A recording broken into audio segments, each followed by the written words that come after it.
Iteka n'umunezero ntangere vyo gusubira kubana namwe banywanyi mukurikira amakuru n'ibiganiro tubandanya gushikiriza imisi yose kuri imbonesha kure y'Umuhuza TV. Nagwaye kaze muri uyu mwanya w'amakuru agezweho ku murango kuri uyu wa kabiri ku itariki ya 22 Nyandagaro 2023 tugiye kwibanda ku makuru avugwa cane mu bisata bitandukanye, amenshi araza kuba yibanda ku mutekano hamwe n'intwaro. Nkuko rero twabibatohoreje, murazi ko dukurikirana amakuru habavugwa irya nino, menshi habashikirizwa n'amasoko yacu ari irya nino mu nzego zitandukanye no mu bice bitandukanye by'u Burundi, bivugwa cyane ku mbuga ngurukana bumenyi n'ibimenyesha amakuru, nibyo tubatohoreza n'ayandi aba yaranyegejwe rero tukashira habona kuri iyi mbonesha kure.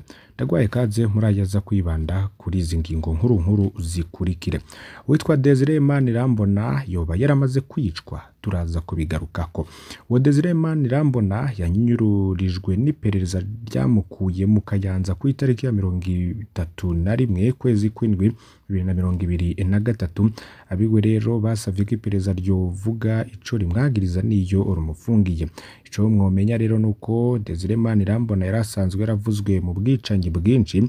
Akarorero rero nkuko tuza kubigaruka ko muri aya makuru, Desire Manirambona ari kumwe n'abo batazira mbavu bavugwa ko ari bo barashe umushinga amateka Afsa Musi muri umukakaro 2016, ndetse yaranabaye n'umushoferi wa Bertin Gahungu yari yajejwe iperereza mu gihugu hagati.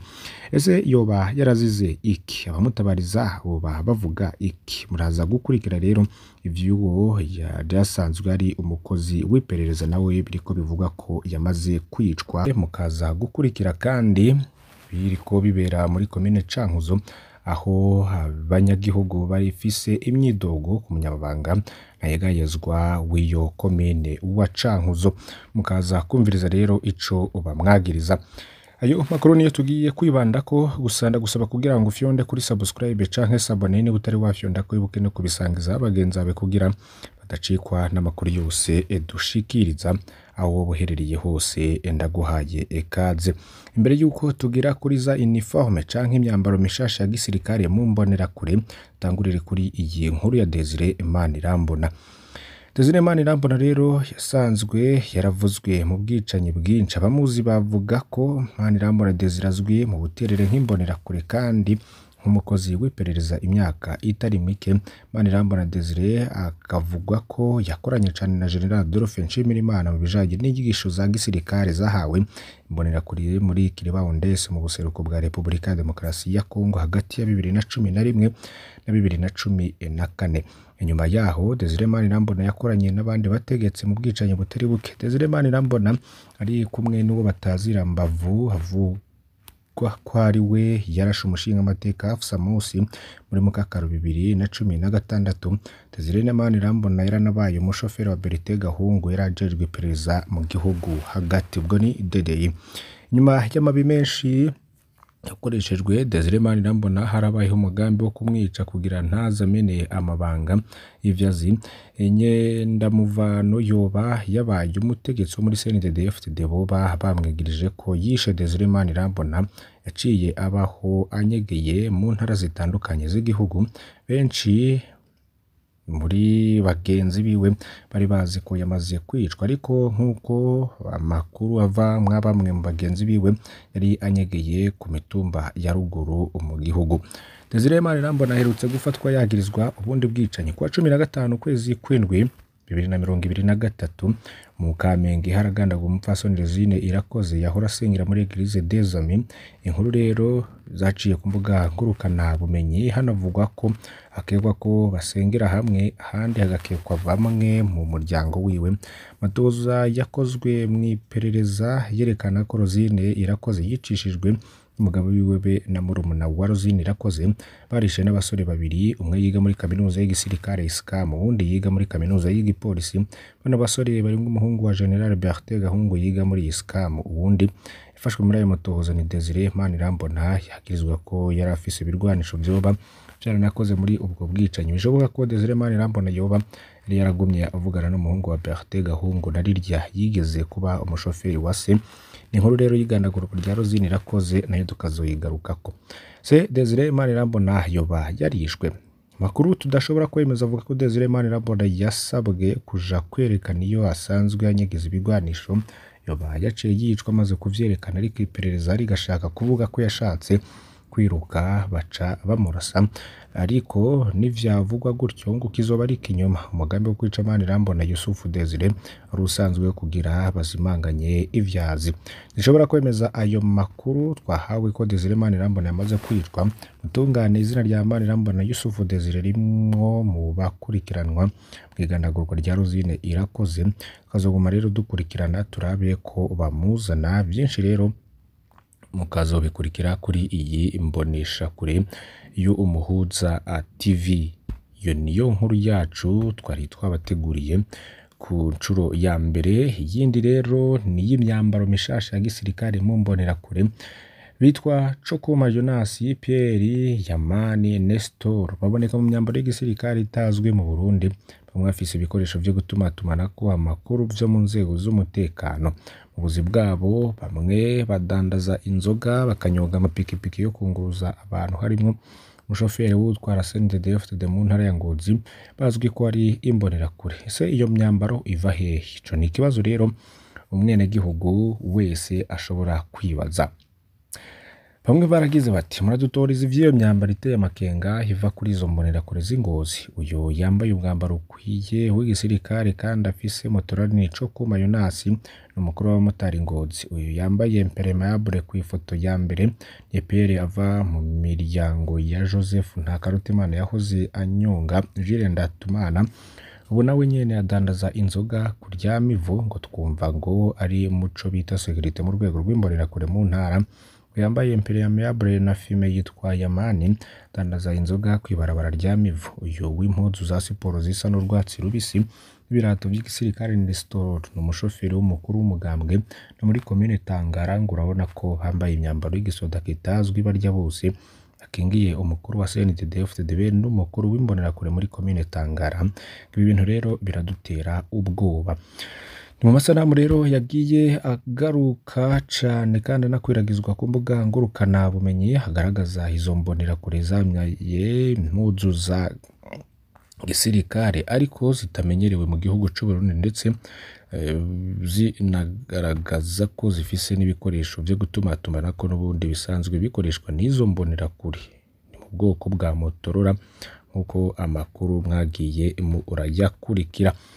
Muri komine Cankuzo rero hari imyidogo y'abanyagihugu ku munyamabanga ntayegayezwa wa komine Cankuzo. Abanyagihugu bava mu yandi makomine ariko baba muri komine Cankuzo bavuga ko umunyamabanga ntayegayezwa wa komine atemera kubaha urupapuro rwerekana ko baba muri iyo komine na attestation de résidence. Bamwe muri bo bakenera urwo rupapuro kugira basabe akazi, nibatahura ingene uwo mukozi wa komine abima ivyo bafitiye uburenganzira kandi baba banarisha amafaranga kuri komine. Umwe muri bo agira ati utabarize jewe sinshaka ko muvuga izina ryanje ariko ngomba mudutabarize. Umunyamabanga ntayegayezwa komine Cankuzo ntari karatwakira, turiko dusaba attestation de résidence ariko ntadusinyira ngo nuko tutavuga ha muri komine Cankuzo ngo dutware iyo tuvuga kandi twamweretse ibiranga twariho tuba. Ikibabaje nuko iyo attestation turiho 5,000 n'ibihumbi 2 y'iterambere ariko mu nyuma tugahomberayo vyose kandi depoza mu basaba akazi bihera uno musi. Kandi arabudusanga ikibazo abatunganiriza ari uko bamuhaye amahera y'irangi ngo rero twebwe aha twaburaniwe. Zo n'inyifaso rero zidakwiye ku ndongozi ariko kandi zikwiye no gutuzwa mu gihugu bikora bagahanwa vy'akarorero. Imyidogo rero y'abantu bagiye batandukanye bari ngaho mu ntara ya Cankuzo muri komine ya Cankuzo nyene. Hari yindi inkuru y'uwifuza guterera mu kurondera amafaranga y'agaciro. Ati ndifuza kugeraho nkora imipira ishorwa mu makungu gutyo gasahiriza mu kwinjiza amafaranga y'agaciro nanje. Nimbono ya Iva Christ Bwirukiro wo mu ntara ya Kayanza akora imipira yo kwambara akoresheje inyuzi. Iva Christ Bwirukiro afise imyaka 27 avuka mu ntara ya Kayanza. Mwaka 2017 yatanguje ishiramwe Eden Business Center mu vyo rikora harimo gukora imipira ikozwe mu nyuzi.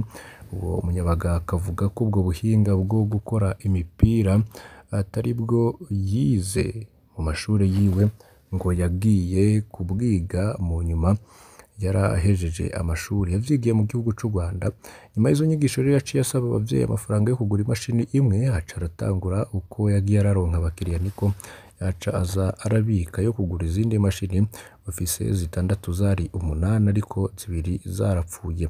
Uruganda rw'umuyabaga rurashobora no gukora imipira 30 ku munsi, gusa ngo afise ikibazo cyo kubura nyuzi akoresha.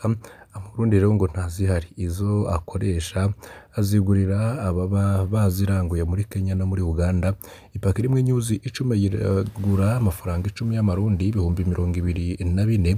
Ikindi kimuraje inshinga ni ukuronka imashini ishobora gushirako ivyandiko ku mipira akora. Cyo rero izo afise ntizi ibishoboye. Irukiro yaramaze guha akazi abantu 7, hejuru yabo hari n'abandi 3 baza rimwe rimwe iyo bikenewe. Gushika ubu imipira yiwe idandarizwa mu Kayanza nyene no mu zindi ntara zimwe zimwe z'u Burundi. Ntarashobora gukwiragiza iyo mipira mu gihugu cose. Cifuzo ciwe nuko azoshika aho agurishiriza iyo mipira yiwe hanze, maze nawe waterere mu kurondera amahera y'agaciro yinjira mu gihugu. Kubwiwe ngo ntibitahurize kubona mu Burundi huzuye ibidandazwa biva hanze, tinazwe tudafise ivyo dushorera hanze bikwiye. Abakozi bakora muri urwo ruganda bose nibwe yabiyigishirije, barabimushimira kandi ngo baramaze no kwiyungunganya mu dufaranga bakora muri Eden Business Center, nkuko rero ubwabo baba babishikiriza. Yandi makuru rero hari makuru y'isanganya ryabaye ryonoye ibintu bimwe bimwe hagati gisagara ca Bujumbura, ibiro y'ibikuru vya posita mu Burundi. Nkuko rero umwe mu bararira posita hari gihe c'isaha 3 z'ijoro yabitangaje zirenga gato, igihe imodoka yo mu bwoko bwa Coaster yagonga inkingi 4 zikingiye ibarabara ijaniranya n'igisanduku kijamwo umwabo cari impande ishiburira nka hariya. Igihambaye nuko ata muntu yarahari kubera amasaha yari yatangiye kwigira imbere gato. Ni mu gihe rero kenshi muri ico kibanza wasanga abajejwe umutekano bariko barakurikirana hafi uruja n'uruza aho hagati mu gisagara. Mwe muri abo bajejwe umutekano yaze na BNP magazine yagize ati ibi vyabaye haciye akanya gato tuvuye aha kuko ariho twahavuye aha isaha 2:30 z'ijoro. Iyo modoka iza ariho tukiri tuba twaraye twiboneye ko mu gisagara ca Bujumbura hamwe mbere no mu gihugu hagati amasanganya aracari ku rugero rwo hejuru. Nk'akarorero mwaka w'ibihumbi 2020 gushika 2021 amasanganya yo mu mabarabara avuye ku bihumbi 3,775 aja ku bihumbi 2,725 mu kiringo c'imyaka 3 gusa. Abatakaje ubuzima biturutse ku masanganya mw'ibarabara fatiye ku biharuro vyakozwe muri 2020 barurwa ku bihumbi birenga 11. Aha ni ku rwego rw'igihugu. Polisi kijejwe uruja n'uruza cemeza ko ivunyamakuru ituma ayo masanganya ari umuvuduko munini w'imodoka. Mu kugerageza gutorera umuti ico kibazo, igipolisi kuva mu kwezi kwa Kigarama 2022 carashize mu mabarabara yo mu gisagara ca Bujumbura ivyuma bisuzuma umuvuduko w'imodoka, nasuzuma ko imodoka itarengeje umuvuduko w'ibirometero 40 kw'isa. Yamara bamwe bavuga ko atakirini bizohindura. Ndabakengurukiye cyane ko mukurikiye aya makuru, ntimuze gucikwa n'andi yose tuza gushikiriza kuri iyi mbonesha kure. Ndagusabira kugira ngo ufyonde kuri subscribe canke sabone utari wafyonda ko Imana ibahezagire.